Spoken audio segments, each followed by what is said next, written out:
Unajua umuhimu wa mwanga kwenye mmea? Mwanga ni muhimu kwenye mmea kwa sababu ndio unaowezesha mmea utengenezaji wa chakula chake.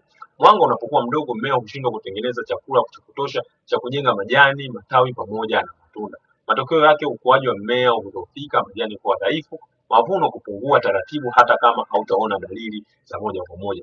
Wakati wa mvua nyingi au mawingu mengi, mwanga hupungua sana, hivyo kusababisha mmea kupoteza nguvu ya uzalishaji hata kama utaweka mbolea na kupiga dawa kwa usahihi. Bila mwanga wa kutosha, mmea hushindwa kutumia virutubisho vilivyopo kwenye udongo wako.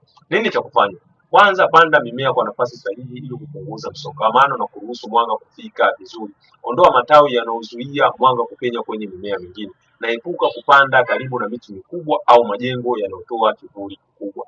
Kumbuka mkulima, mwanga ukiwa wa kutosha, mmea hutumia virutubisho vizuri na ukipiga dawa itafanya kazi vizuri. Hivyo mimea itakuwa vizuri na yenye afya na mavuno utapata yaliyo bora. Huo ndo umuhimu wa mwanga wa kutosha kwenye mmea. Karibu Shombe Investment ili ujipatie kile kilicho bora zaidi.